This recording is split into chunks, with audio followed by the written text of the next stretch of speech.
और अब खास बात आंध्र प्रदेश की खबरें तफसील से। वज़ीर-ए-आला जगनमोहन रेड्डी ने रियासत के हमजह तरक्की पर तवज्जो मरकूज करने की अरकान असम्बली को हिदायत दी है। इस सिलसिले में वज़ीर-ए-आला जगनमोहन रेड्डी कैंप ऑफिस में रोजाना 10 अरकान असम्बली से मुलाकात कर रहे हैं। मकामी मसाइल से वाकफियत हासिल करते हुए उनसे मशवरे लिए जा रहे हैं।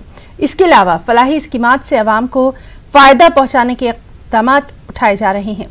लंबे अरसे से ज़ेर इल्तिवा मसाइल के हल के लिए फंड्स भी मुख्तस किया जा रहा है।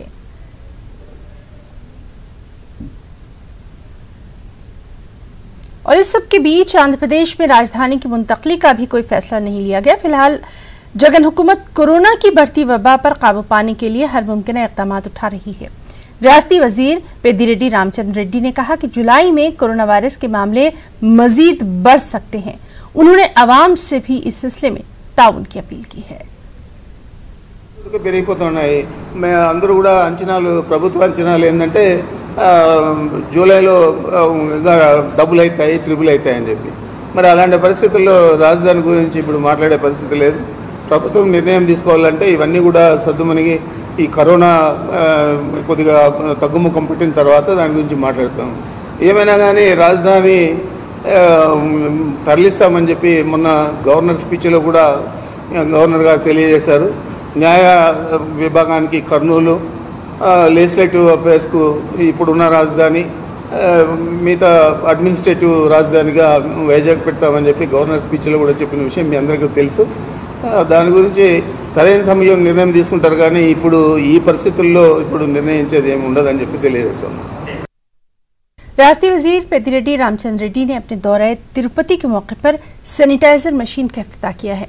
रियासत में कोरोना की बढ़ती वबा पर काबू पाने के लिए तमिलनाडु की VSL इंडस्ट्रीज की तरफ से सैनिटाइजर मशीन फराहम की गई है। रियासती वजीर ने इस मौके पर कहा कि हुकूमत के साथ साथ निजी इदारे और कंपनियां भी कोरोना की रोकथाम के लिए मौसर इक़दाम उठा रही हैं। उन्होंने VSL इंडस्ट्री की खिदमात की भी सताइश की।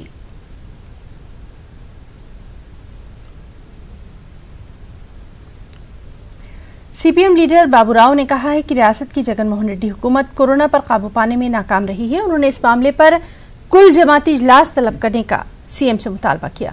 साथ ही उन्होंने कोरोना मुतासरीन के अलावा रियासत के अवाम को माली इमदाद फराहम करने की भी अपील की है। COVID-19 cases in all over India and in Andhra Pradesh also, day to day it is very increasing. Within 8 days, the 1 lakh reached in India. In Andhra Pradesh also, in Krishna district in Vijayawada, this is a serious situation because that is mortality rate. In Andhra Pradesh it is average 1.19, but in Krishna district this is 2 times higher, 3.4%. And also the total deaths in the Andhra Pradesh, 34% deaths were in Krishna district. So it is people are very much serious about that issue. So government should take immediate steps to eradicate, to avoid, to fight out this COVID. We are demanding an all-party meeting to discuss and involve the public to fight against the corona. And also we are demanding the 3-corner fight. One it is a health, and another is a food, and another is financial assistance. The 3 corners struggle, it is necessary. But the government is failed to finance help to the COVID patients or containment zone people.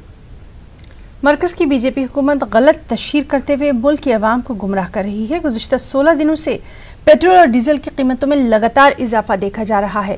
बैनुल-अक़वामी बाजार में खाम तेल की कीमतों में कमी के बावजूद मुल्क में तेल की कीमतों में लगातार इजाफा है। रियासती कांग्रेस पार्टी की सदर शैल जन्नात ने पेट्रोल और डीजल की कीमतों को कम करने का मोदी हुकूमत से मुतालबा किया। 16th day, oil prices, petrol and diesel prices to consumers increasing every day. Today they reach nearly 8-9 rupees. But oil prices internationally they are very low now. They are 30, sometimes minus 20 like that. And on one day it is almost all free. Even though that, as a government policy, government should implement the rates of the diesel and petrol in India according to the global markets. But under the leadership of Narendra Modi ji and BJP party, Never. They never decreased or equalized the rates. I am claiming that. Why you are doing that? But I am telling that. In this corona period, you are already hands up, Modi ji, but don't try to pull these people into all this vicious circle. So I am asking, I am requesting you and demanding you, please announce oil prices according to the global markets. Don't betray the people. गाड़ियों के गैर कानूनी registration case में गिरफ्तार साबिक रुकन assembly जेसी प्रभाकर रेड्डी और उनके बेटे को जेल भेज दिया गया। जेसी प्रभाकर रेड्डी और उनके बेटे अस्मित रेड्डी को पुलिस ने कल तहवील में लेकर पूछताछ की थी।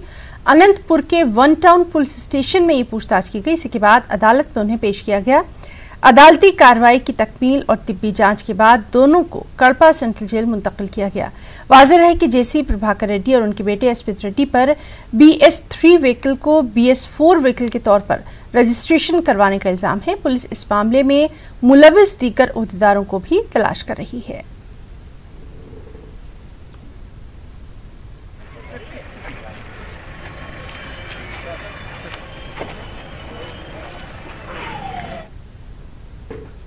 हिंद चीन सरहद पर शहीद 20 जवानों की याद में विशाखापट्टनम में शजरकारी की गई।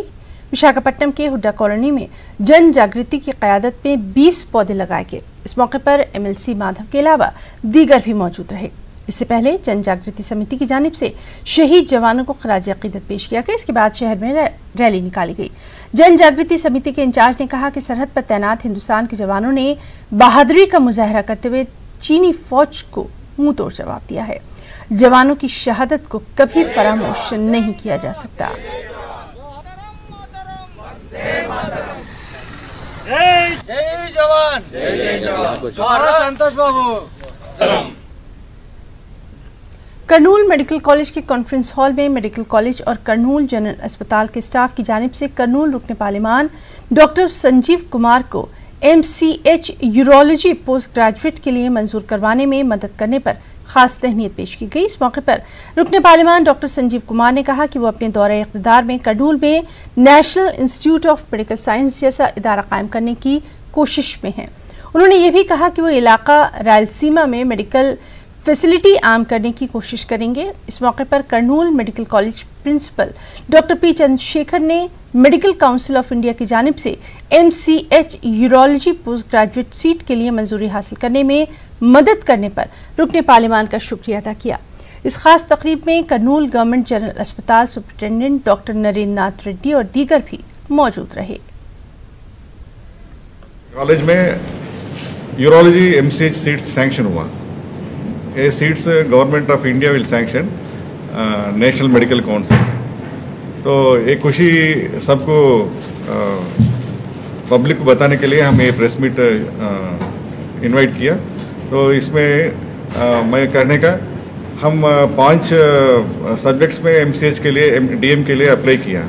उसमें यूरोलॉजी सैंक्शन हुआ और जल्दी में नेफ्रोलॉजी भी सैंक्शन होने की चांस है। 2-2 सीट, एक स्पेशलिटी में 2-2 सीट। अभी 3 स्पेशलिटी का सीट्स हम अप्लाई किया, मगर एक कोविड की वजह से इंस्पेक्शन नहीं हुआ। तो हमको आशंका है जल्दी वो भी इंस्पेक्शन हो जाएगा और कर्नूल के लिए 10 सुपर स्पेशलिटी सीट्स आएगा। और अब बात करेंगे कोरोना के कहर की। जी हां, कर्नूल जिले में कोरोना की सूरत हाल काफ़ी बिगड़ती जा रही है। कोरोना से अब तक 1300 से ज़्यादा अफराद मुतासिर हैं। 850 अफराद तंदुरुस्त भी हुए हैं। 32 अफराद का कोरोना से इंतकाल हुआ है। जिले के अदूनी हल्के में सूरत हाल काफ़ी तशवीशनाक है। अदूनी में अब तक 300 मरीज कोरोना का शिकार हो चुके हैं। हमारे नुमाइंदे सैयद कुदरतुल्लाह कादरी ने जिले की सूरत हाल का जायजा कुछ यूं लिया। कर्नूल में कोरोना वायरस की सूरत हाल थमने का नाम नहीं ले रही। पिछले 2 महीनों से मुसलसिल ये वबा ज़िला कर्नूल में धूम मचाए हुए है। अब तक ज़िला कर्नूल में 1300 से ज़ायद मामले कोरोना वायरस के दर्ज किए गए हैं। सिर्फ कर्नूल की अगर बात की जाए तो मुकामी कर्नूल में 600 से ज़ायद कोरोना वायरस के मामले दर्ज हुए हैं और उसके बाद सबसे ज़्यादा मामले हल्क़े आदूनी में 300 से ज़ायद दर्ज हुए हैं और ज़िले कर्नूल में तीसरा मुकाम कोरोना वायरस को लेकर निंदाल हो जाता है। बहुत सारे अफराद जो है कोरोना वायरस को लेकर घबरा रहे हैं और परेशान हो रहे हैं। ज़िला कलेक्टर ने आज एक मीटिंग तलब की हायर ऑफिशियल्स के साथ, हेल्थ ऑफिशियल्स के साथ। उन्होंने कहा कि अब करनूल में जो है कोरोना वायरस की तादाद कम होती नज़र आ रही है, लिहाजा ज़िला कलेक्टर और सियासतदान यही कह रहे हैं कि इससे घबराने की ज़रूरत नहीं है, लेकिन इसे ज़ीरो लाने के लिए हर मुमकिन कोशिश करनी चाहिए। करनूल से न्यूज़ 18 के लिए सैयद कुदरतुल्लाह कादरी, कैमरा पर्सन वजाहत के साथ। करनूल में वाक़ धरना चौक पर CITU तंजीम की तरफ से एक पुरजोर एहतजाज मुनज़्ज़म किया गया। इस मौके पर एहतजाजी मुजाहरा करते हुए मरकज़ी हुकूमत से मुतालबा किया गया कि हुकूमत पेट्रोल और डीजल की कीमतों में कमी करे। पेट्रोल और डीजल की कीमतों में इजाफे के बायस ऑटो वर्कर्स बहुत ज़्यादा परेशान हैं। लॉकडाउन की वजह से गरीब और पसमानदा तबका पहले ही काफ़ी परेशानियों का शिकार था। अब पेट्रोल और डीजल की बढ़ती कीमतों ने उनकी रोज़मर्रा की ज़िंदगी को मुतासर किया है। लाकडाउन सेंट्रल गवर्नमेंट रखदाला बिरु पूरा पब्लिक को गरीबा मिडिल क्लास बहुत तकलीफ में है। गरीबा भूख मर्रे, ऑटो वर्कर्स को वो ऑटो चलाने का नहीं, बाहर जाने का नहीं, भूख है बहुत जने ऑटो वर्कर्स।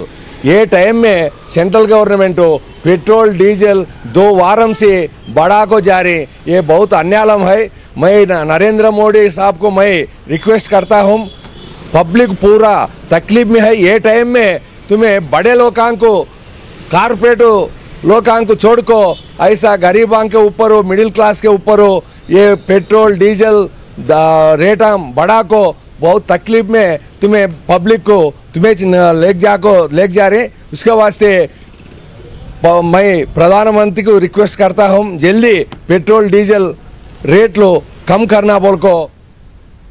तो खबरों में फिलहाल इतना ही। मज़ीद ताज़ा खबरों के लिए आप लॉगिन कर सकते हैं urdu.news18.com पर। आदाब।